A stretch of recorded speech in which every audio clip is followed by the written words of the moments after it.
बिहार में विधानसभा चुनाव है, सभी पार्टियां अपनी तैयारी जोर शोर से कर रही है। इसी बीच राहुल गांधी लगातार बिहार की यात्रा पे हैं। इसी मुद्दे पे बात करेंगे और हमारे साथ आईपीएस अधिकारी अमिताभ दास सर हैं। सर दैनिक में स्वागत है। जी बहुत धन्यवाद आपका। बिहार में चुनाव है और इसी चुनावी साल में लगातार राहुल गांधी आ रहे हैं बिहार यात्रा पे, क्या कहेंगे आप? ये सही कहा आपने। अभी 5 महीने बाद बिहार में विधानसभा चुनाव होने वाले हैं और बिहार का चुनाव बहुत महत्वपूर्ण हो गया है क्योंकि बिहार हिंदी पट्टी का एक महत्वपूर्ण राज्य है और बिहार के जो भी नतीजे होंगे वो मतलब देश भर की राजनीति की दिशा और दशा तय करेंगे। इसलिए आप देखेंगे इधर के प्रधानमंत्री मोदी भी लगातार बिहार के दौरे पर। अभी फिर 20 जून को उनका सीवान का कार्यक्रम है। इसके पहले उन्होंने पटना में रोड शो किया था, सासाराम में सभा थी और राहुल गांधी ने भी इस बार बिहार पर बहुत गंभीरता से बिहार को लिया है।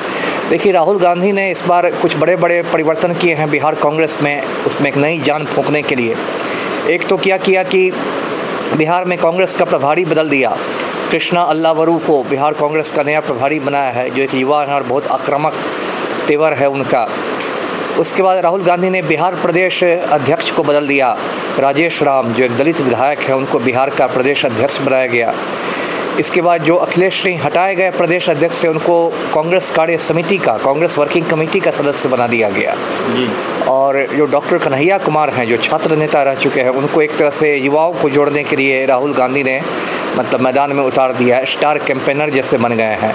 और हाल में कन्हैया कुमार ने यात्रा भी की थी, पलायन रोको नौकरी दो यात्रा। और राहुल गांधी लगातार सक्रिय हैं बिहार में। देखिए वो गर्दनी बाग आए थे पटना, उन्होंने बीपीएससी अभ्यर्थियों से मुलाकात की। फिर बेगूसराय आए थे, उन्होंने कन्हैया कुमार की यात्रा में शिरकत की। उसके बाद अभी हाल में दरभंगा आए थे, अंबेडकर छात्रावास में उनका कार्यक्रम था और जब प्रशासन ने उसको रोक दिया, मनाही कर दी, तो वो पूरा बैरिकेडिंग तोड़ते हुए पहुंच गए। और आज राजगीर में उनकी सभा है और ये संविधान बचाओ सभा। इसके पहले वो आपको यहाँ भी आए थे पटना में बापू सभागार में उनकी एक सभा हुई थी जगलाल चौधरी के इसके। तो लगातार राहुल गांधी बहुत सक्रिय हैं क्योंकि वो जानते हैं कि बिहार का नतीजा पूरे देश में एक संदेश भेजेगा।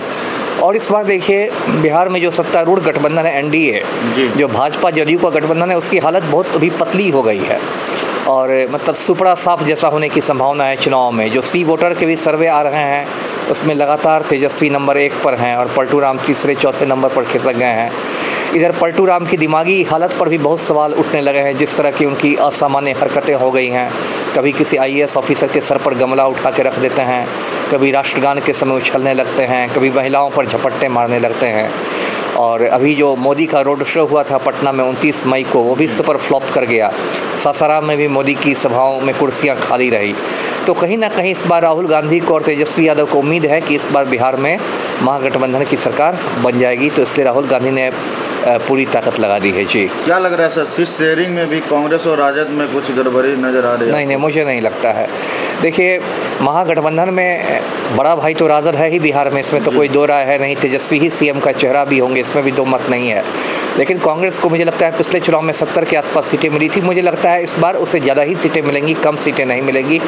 कांग्रेस को एक सम्मानजनक सीटें मिलेंगी क्योंकि देखिए अब कांग्रेस की मजबूत स्थिति हो गई है। देखिए लोकसभा चुनाव जो पिछले साल हुए उसमें कांग्रेस की सीटें लगभग दुगनी हो गई, पहले 51 थी, अब 102 के आसपास हो गई। राहुल गांधी का अपना कद बहुत बढ़ा है, उन्होंने जिस तरह से भारत जोड़ो यात्रा की उसके बाद उनका अपना कद बहुत बड़ा है। और बिहार चुनाव के पहले राहुल गांधी को एक और जीत हासिल हुई है कि जातीय जनगणना के मुद्दे पर उन्होंने मोदी को झुका दिया है। राहुल गांधी ये मांग बहुत दिनों से करते आए थे कि जातीय जनगणना हो देश में और भाजपा उनका विरोध करती थी। लेकिन इसी साल 30 अप्रैल को मोदी कैबिनेट ने फैसला कर लिया कि जातीय जनगणना कराई जाएगी। तो इस पर भी एक मतलब मनोवैज्ञानिक जो आप कह सकते हैं बढ़त हासिल कर ली है राहुल गांधी ने नरेंद्र मोदी पर। जी सर, बिहार में जिस तरह से घटना घटित हो रहा है, 9 साल की बच्ची के साथ पीएमसीएच में बेड नहीं मिल रहा, आज फिर एक घटना भागलपुर में हुआ है, कुछ दिन पहले भी घटनाएं लगातार घटित हो रहा है बिहार में, क्या कहेंगे आप? अब मैं क्या कहूँ, बिहार में तो देखिए स्थिति बिल्कुल ये हो गई है, आप कह सकते हैं बेकाबू हो गई है। जो हमारे मुख्यमंत्री हैं वो माफिया डॉन अनंत सिंह के चपरासी बने हुए हैं। अभी जिस आपने कांड की चर्चा की वो मुजफ्फरपुर के कुढ़नी का कांड है, जिसमें एक दलित परिवार की 9 वर्षीय बच्ची थी, उसके साथ 24 मई को रेप हुआ, उसके गले पर वार किया गया और वो PMCH में आई और 6 घंटे तक एम्बुलेंस में तड़पती रही, उसको बेड नहीं मिला। फिर जब प्रदेश कांग्रेस अध्यक्ष राजेश राम गए तब उसको बेड मिला, लेकिन तब तक इतनी देर हो चुकी थी कि उसने अगले दिन दम तोड़ दिया। अब उसमें बलि का बकरा बनाया जा रहा है, 2 डॉक्टरों पर एक्शन हुआ है, जबकि कायदे से स्वास्थ्य मंत्री मंगल पांडे को खुद इस्तीफा देना चाहिए था। तो बिहार की तो स्थिति बहुत ख़राब है। इसके लिए पूरी तरह पलटू राम जिम्मेदार हैं, जिन्होंने माफिया को एक बिल्कुल खुली छूट दे दी है अपना गुंडागर्दी करने की, अपना नंगा नाच करने की। जी, क्या लगता है सर, जो स्वास्थ्य मंत्री मंगल पांडे है किसी के दबाव में काम कर रहे हैं? दबाव में क्या करेंगे, नकारा स्वास्थ्य मंत्री हैं, दबाव में क्या करेंगे, है ना। अभी देखिए NMCH से 10 दिन पहले खबर आई है, वहाँ एक चूहे ने एक मरीज़ की उंगलियां कुतर दी। बताइए, ये स्थिति है। और मंगल पांडे मतलब अपने मुंह में मिट्ठू रहते हैं कि हमने बदल दिया, कहते हैं कि PMCH को वर्ल्ड क्लास अस्पताल बना देंगे, हेलीपैड बना देंगे PMCH की छत पर, वहाँ हेलीकॉप्टर उतरेगा, वहाँ से एयर एम्बुलेंस की सुविधा रहेगी। बताइए, एक गरीब लड़की एम्बुलेंस में 6 घंटे तक तड़पती रह गई, उसको आप बिस्तर नहीं दिला सके और हेलीकॉप्टर उतारिएगा छत पर, ये सब क्या बात है। सर, मनीष कश्यप जो BJP नेता हैं, आप कह रहे हैं कि बिहार में सुपड़ा साफ हो जाएगा BJP का, जी, क्या कहेंगे इस पर? मनीष कश्यप कह रहा है जी, वो बात तो मैं भी कह रहा हूँ।